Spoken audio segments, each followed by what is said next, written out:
teman beranda Trisa semuanya. Kita jumpa lagi pada pertemuan kali ini tentang penyusunan proposal KBMI 2021. Tentunya pada KBMI 2021 ini ada hal yang menarik yang membedakan antara KBMI tahun sebelumnya dengan KBMI 2021. Akan tetapi teman-teman, tetap harus ada sesuatu yang harus kita perjuangkan agar proposal KBMI teman-teman powerful dan bisa lolos serta bisa mendapatkan dana yang maksimal. Kita simak yuk.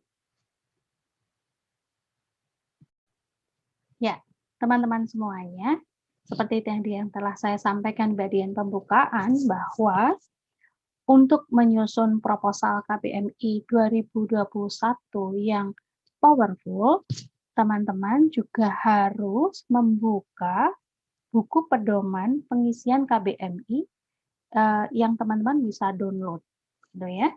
Nah, tentunya apa yang ingin saya sampaikan pada penjelasan ini semuanya ada di buku tersebut. Yang pertama adalah menu usulan proposal. Letaknya di halaman 3. Di situ teman-teman akan melihat satu menu di mana teman-teman harus mengetikkan atau mengcopy paste dan drag nama usaha dari yang teman-teman usulkan. Bukan berarti ketika ini adalah kita tidak bisa mencari suatu perhatian teman-teman. Pada bagian ini merupakan kesempatan pertama kali teman-teman bisa membuat atau mencuri perhatian dari para juri berupa nama usaha dan juga keterangan. Ada tips teman-teman di mana teman-teman itu bisa memberikan judul atau nama merek atau nama atau merek calon perusahaan Anda. Tipsnya adalah 1 simple, 2 menarik dan mewakili produk, 3 mudah diingat, 4 tidak bersifat sementara. Tipsnya, brand nama produk, ditambah penjelasan singkat. Maksudnya apa nih? Yang pertama misalnya, simple. Teman-teman, apabila di antara teman-teman dulu pernah punya pengalaman menulis proposal tentang PKM, misalnya di mana judul dari PKM itu harus jelas produknya apa, manfaatnya apa, dan digunakan untuk apa. Pada KBMI itu tidak berlaku. Pada KBMI, teman-teman silahkan buat nama yang simple, lalu kemudian ikuti dengan penjelasan singkat. Contoh misalnya, crunchy stick, keripik kentang, original, dan ngangenin.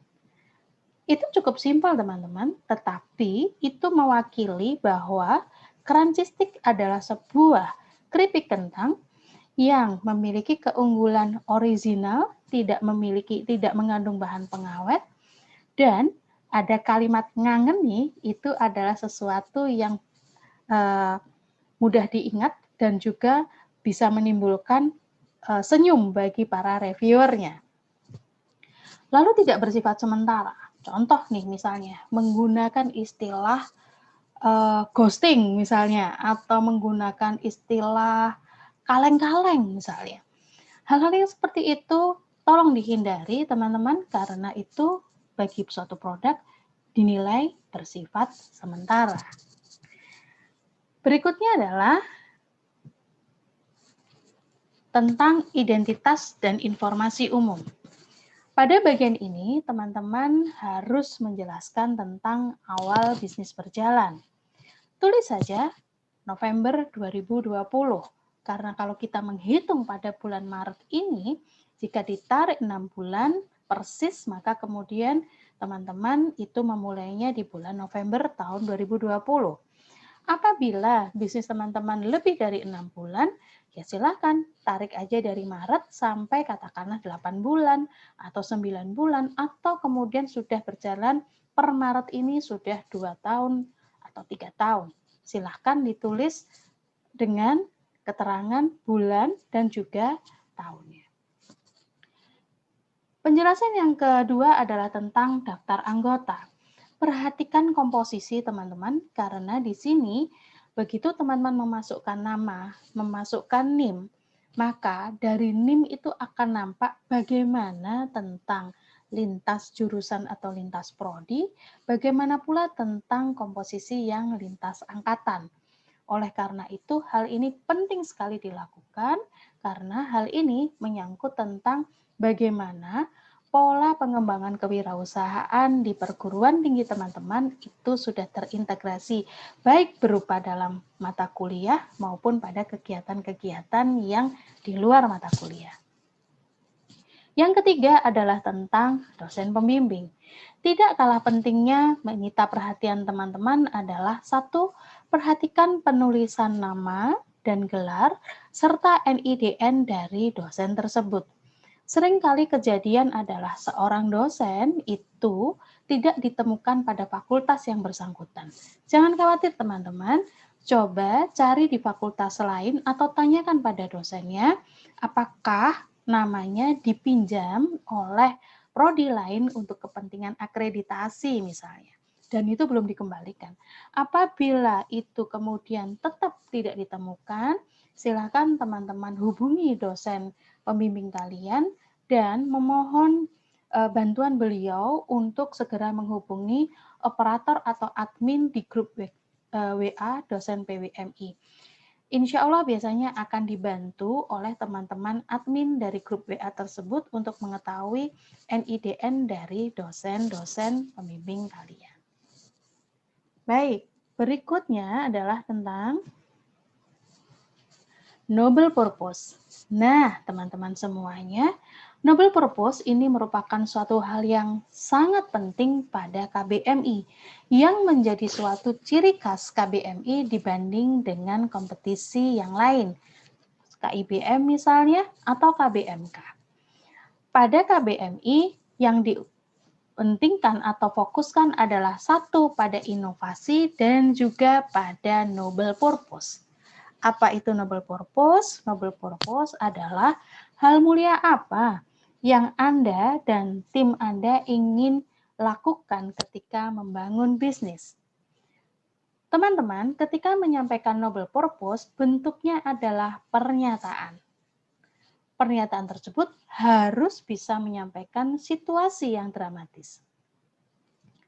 Lalu berikutnya adalah pernyataan menjelaskan tentang siapa yang akan Anda tolong, dengan cara bagaimana, dan untuk siapa. Rumusnya di dalam membuat noble purpose adalah kata kerja, apa, siapa, dengan cara bagaimana, dan boleh ditambah di mana. Kita ambil contoh misalnya noble purpose dari Apple. Seperti teman-teman lihat, noble purpose dari Apple adalah memberikan kontribusi pada dunia dengan menciptakan alat untuk pikiran yang dapat memajukan umat manusia. Di sini jika kita lihat susunannya adalah kata kerja, memberikan, apa, kontribusi, siapa atau pada atau di mana, pada dunia, dengan cara apa? Dengan cara menciptakan alat untuk pikiran yang dapat memajukan umat manusia. Bagian 4B adalah tentang informasi produk. Informasi produk ini teman-teman, satu, teman-teman harus menjelaskan apa sih produk atau jasa yang Anda usulkan. Untuk mengisi bagian ini, teman-teman sebaiknya membuat suatu uraian seperti what, where, who, dan when. Atau teman-teman akan memulai dengan produknya adalah produk apa, lalu kemudian memiliki manfaat apa. Lalu yang berikutnya adalah berikan penjelasan Anda mendapatkan ide atau produk atau jasa Anda dapat dari mana. Anda bisa menjelaskan kondisi existing dari produk yang dihasilkan oleh pesaing misalnya. Di mana misalnya pada produk tersebut belum memenuhi kebutuhan dari masyarakat atau menimbulkan kekecewaan dari pelanggan, atau rasa puas pelanggan atau pelanggan mengalami suatu kesulitan. Berangkat dari ini, maka kemudian teman-teman mengusulkan atau menciptakan atau menghadirkan produk yang teman-teman usulkan. Kalian boleh juga menambahi tentang bagaimana produk Anda itu bisa menyelesaikan masalah dan memenuhi keinginan calon pelanggan Anda. Berikutnya adalah bagian tentang informasi produk. Ya, teman-teman bisa lihat di sini. Bagian 4C adalah tentang sasaran pelanggan. Pada bagian ini, teman-teman silakan untuk menjelaskan tentang pelanggan spesifik mana yang akan Anda sasar. Bisa berdasarkan sebutkan usia, hobi, dan sebagainya. Ada satu tips teman-teman untuk bisa memperkaya penjelasan teman-teman tentang pelanggan spesifik, yaitu diantaranya adalah ya, di sini tipsnya yang harus diingat-ingat, jangan pernah menulis semua kalangan. Teman-teman, ada rumus di dalam menjelaskan tentang sasaran pelanggan, yaitu A plus B. A adalah audience, B adalah behavior. Audiens di sini bisa dikatakan adalah mereka adalah pasangan, suami istri, mahasiswa, pelajar, ibu rumah tangga, para penggemar, dan sebagainya. Yang apa? Nah, behavior ini menjelaskan tentang yang apa. Contoh, para pecinta makanan atau masakan pedas yang bla bla bla bla. Atau misalnya teman-teman menuliskan misalnya pasangan suami istri yang sedang menanti buah hati pertama misalnya. Nah, atau misalnya saya ambil contoh adalah tentang aplikasi Turnitin. Siapa sih yang membutuhkan aplikasi Turnitin? Mahasiswa, penulis artikel misalnya. Lalu, apa yang mereka perlukan? Mereka tentunya memerlukan suatu aplikasi untuk memeriksa plagiarisme, atau misalnya adalah untuk supaya terbebas dari jiplakan begitu ya. Nah, aplikasi untuk memeriksa plagiarisme ini dikatakan memiliki yang namanya fungsional job. Lalu kemudian dari aplikasi Turnitin itu apa sih kebutuhan rasa aman yang dibutuhkan? Tentunya adalah supaya artikelnya itu tidak dianggap menjiplak dari artikel orang lain. Jadi yang dibutuhkan adalah rasa aman. Rasa aman ini disebut dengan emotional job. Lalu yang ketiga adalah tentang social job. Apa sih yang diharapkan ketika kemudian ternyata artikel yang ditulis itu prosentasenya sangat rendah plagiarismenya. Artinya misalnya hanya 2% misalnya. Ya, tentunya yang diharapkan adalah penerimaan dari siapa? Ya dari reviewer misalnya. Sehingga kemudian artikelnya itu bisa segera untuk dipublish misalnya seperti itu. Yang berikutnya adalah di dalam menjelaskan pelanggan spesifik itu juga harus bisa menjelaskan misalnya apakah teman-teman itu mengakomodasi kebutuhan khusus atau kebutuhan yang sifatnya spesifik dari seorang konsumen atau seorang konsumen yang disebut dengan niche market atau ceruk market, yaitu seorang konsumen yang memiliki kebutuhan yang sangat spesifik yang itu tidak bisa disamakan dengan konsumen yang lainnya. Ya. Lalu berikutnya kita kembali lagi pada sasaran pelanggan. Teman-teman juga bisa menambahkan informasinya area mana yang akan menjadi target ideal jangkauan bisnis Anda. Anda bisa sebutkan areanya adalah misalnya di Surabaya, Gresik, Sidoarjo. Mengapa demikian? Katakanlah kembali lagi pada sasaran pelanggan teman-teman. Misalnya teman-teman menyasar adalah kaum perkotaan atau teman-teman menyasar orang yang bekerja. Nah, teman-teman bisa menggunakan Surabaya, Sidoarjo, Gresik, atau Kota Malang sekalipun. Nah, berikutnya adalah boleh teman-teman tambahkan daerah mana yang akan menjadi target pasar Anda dalam 4 bulan pertama. Boleh kalian akan menuliskan hanya Surabaya saja atau hanya Sidoarjo saja. Mengapa demikian? Karena ini adalah suatu langkah awal dari teman-teman untuk bisa mengukur bagaimana potensialnya permintaan dari target market atau sasaran pelanggan teman-teman. Berikutnya adalah pada sasaran pelanggan, teman-teman boleh menyisipkan tentang bagaimana saluran distribusi yang dilakukan untuk menjangkau pelanggan. Teman-teman bisa menyebutkan melalui customer journey, yaitu menyebutkan dari awal hingga akhir bagaimana konsumen bisa mengetahui produk atau ide teman-teman. Nah, rumusnya sederhana saja di dalam menjelaskan saluran distribusi. Yang pertama adalah misalnya bagaimana teman-teman menimbulkan awareness dari orang yang sebelumnya adalah tidak tahu menjadi kemudian mendengar produk atau mengetahui produk teman-teman. Dari awareness, teman-teman boleh lanjutkan dengan tahapan consideration. Consideration adalah membuat konsumen yang sebelumnya tidak tahu itu menjadi ingin tahu. Ya. Dilanjutkan dengan proses misalnya adalah mencari referensi. Di sini teman-teman harus bisa mengakomodasi apa yang menjadi keponya calon pelanggan. Misal, jenis produknya, ukuran. Kalau misalnya menggunakan produk teman-teman adalah clothing, desain, varian. Kalau misalnya membuat produk kuliner adalah berapa banyak menu yang dihasilkan, toppingnya apa, harganya berapa, cara mendapatkannya bagaimana, melalui telepon bisa enggak, gunakan GoFood, GrabFood bisa enggak, kayak gitu. Informasi sebanyak-banyaknya itu diharapkan akan bisa mendorong orang untuk memutuskan pembelian atau masuk pada tahap purchase. Berikutnya adalah pada tahap purchase, teman-teman bisa memberikan informasi tentang bagaimana informasi itu membuat konsumen yang semula itu sudah memiliki keinginan untuk membeli itu segera melakukan proses pembayaran. Teman-teman bisa memberikan informasi tentang apakah pembayarannya bisa cash atau kemudian menggunakan alat pembayaran lain yang cashless misalnya. Contoh misalnya menggunakan OVO, menggunakan link aja, atau kemudian bisa transfer atau bisa menggunakan debit dan sebagainya.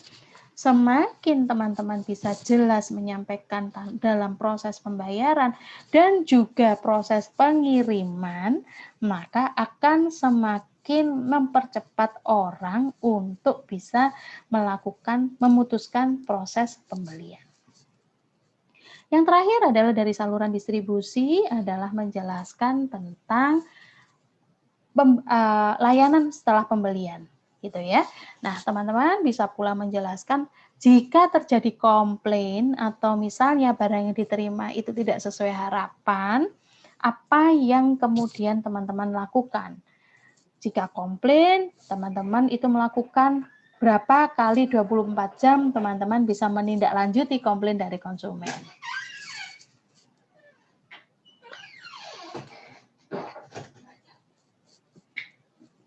Nah, berikutnya adalah hubungan dengan pelanggan, yaitu menjelaskan tentang bagaimana Anda terhubung dengan pelanggan dari mulai awal hingga akhir. Ada rumusnya. Rumusnya adalah menjelaskan tentang relation. Relation adalah memberikan suatu hal yang tidak berorientasi pada pelanggan. Contoh misalnya mengucapkan selamat ulang tahun ketika pelanggan sedang ulang tahun, lalu kemudian mengucapkan yang berkaitan dengan hari besar yang dialami oleh konsumen atau pelanggan, lalu misalnya melibatkan pelanggan dalam kegiatan-kegiatan sosial, semuanya di dalam relation tidak berhubungan dengan penjualan. Yang kedua adalah referrals. Referrals adalah menyebarkan berita baik. Contoh misalnya, teman-teman bisa menulis pada media sosial dari yang teman-teman gunakan, misalnya perawatan dari produk yang teman-teman hasilkan.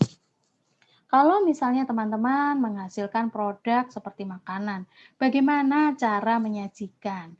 Bagaimana pula cara-cara olahan sehingga konsumen itu punya variasi di dalam mengkonsumsi.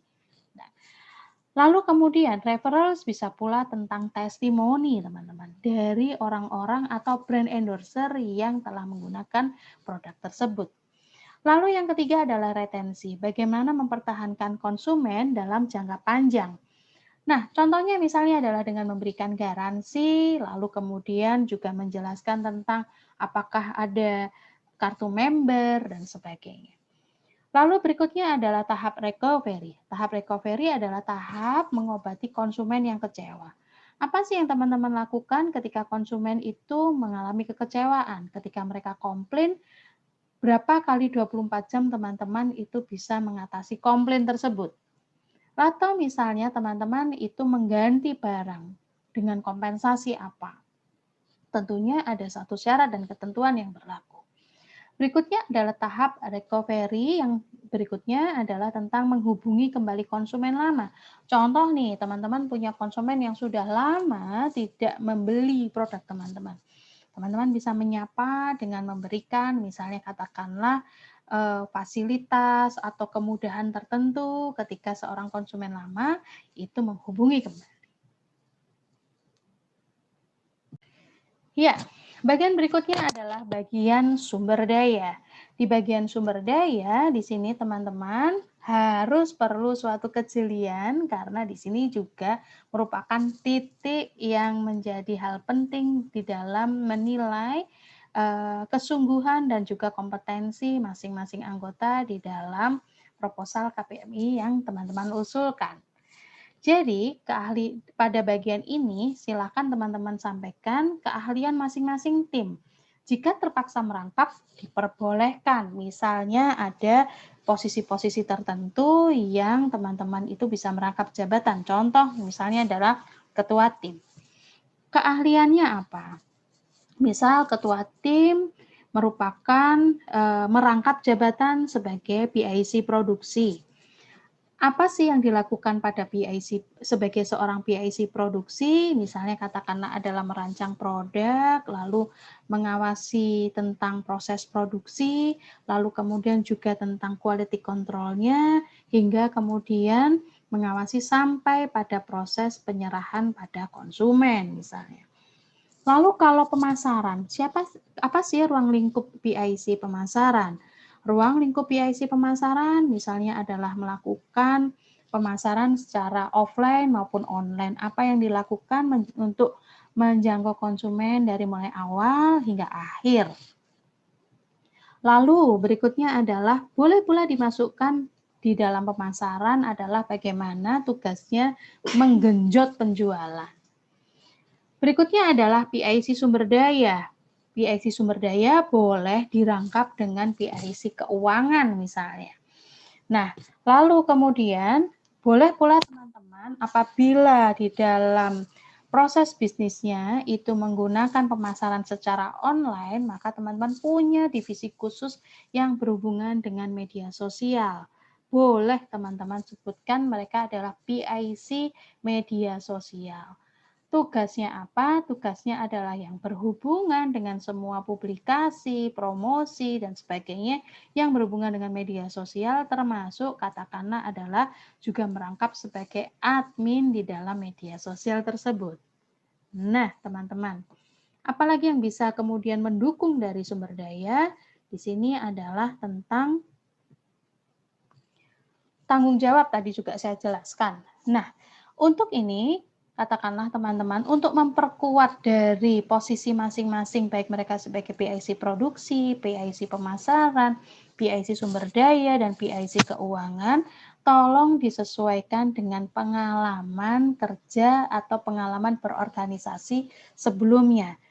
Dan itu diperkuat dengan sertifikat-sertifikat, misalnya baik sertifikat online atau kegiatan yang offline yang teman-teman itu bisa lampirkan nantinya di bagian lampiran. Itu untuk menunjukkan kompetensi masing-masing anggota kelompok. Baik, sebelum kita masuk kepada aspek keuangan, maka kemudian saya boleh tambahkan nanti pada bagian sumber daya, kalian bisa menyebutkan tentang key resource dari usaha Anda semuanya, selain kemudian pada struktur organisasi atau pada tanggung jawab masing-masing PIC. Apa itu key resource? Key resource itu adalah apa yang Anda miliki untuk menjalankan bisnis ini selain manusia. Contoh, teman-teman memiliki physical asset. gedung, misal pabrik, bengkel misalnya, lalu rombong gitu ya, gerai kayak gitu. Itu boleh. Website itu merupakan suatu aset yang teman-teman harus sebutkan. Berikutnya juga misalnya teman-teman memiliki suatu sertifikasi kompetensi misalnya, atau teman-teman memiliki suatu database, itu merupakan intelektual aset. Boleh teman-teman masukkan pada bagian sumber daya. Berikutnya adalah jangan lupa sebutkan pula dengan siapa teman-teman itu berhubungan. Artinya berinteraksi. Kita bicaranya adalah pada key partnership. Siapa supplier kalian? Lalu kemudian katakanlah di dalam ketersediaan tenaga kerja, kalian bekerja sama dengan siapa? Misalnya, apakah dengan para komunitas tertentu, atau kemudian kalian itu berhubungan dengan katakanlah pemerintah di dalam hal tersebut, atau suatu lembaga pendidikan tertentu, silakan disebutkan pada key partnership. Jangan lupa dimasukkan pada apa? Dimasukkan sebagai penguat pada penjelasan tentang sumber daya. Ya. Oke, bagian yang terakhir adalah tentang keuangan. Nah, di bagian keuangan teman-teman harus menjelaskan yang pertama tentang revenue stream atau pendapatan apa saja yang Anda peroleh dari bisnis Anda. Ingat teman-teman, pendapatan ini tidak hanya pendapatan langsung atau usage free dari produk yang Anda lakukan atau jasa yang Anda lakukan. Anda juga bisa memasukkan pendapatan yang katakanlah dari barang-barang pelengkap yang Anda tidak produksi sendiri. Kayak gitu. Contoh nih, Anda ada konsinyasi barang begitu. Yang katakanlah dititipkan oleh teman Anda, lalu Anda mendapatkan keuntungan misalnya per piece-nya Rp500 atau Rp1.000 atau Rp10.000. Bukankah itu pendapatan ya teman-teman? Oleh karena itu harus dimasukkan pada revenue stream. Ya. Lalu berikutnya adalah setelah revenue stream, teman-teman harus menjelaskan tentang cost structure atau struktur biaya atau pengeluaran apa saja yang Anda lakukan untuk operasional bisnis Anda. Cek kembali aktivitas-aktivitas kalian, pada aktivitas apa itu akan menimbulkan suatu biaya. Contoh misalnya, jika teman-teman menggunakan media online, maka mau nggak mau teman-teman akan mengeluarkan biaya kuota internet.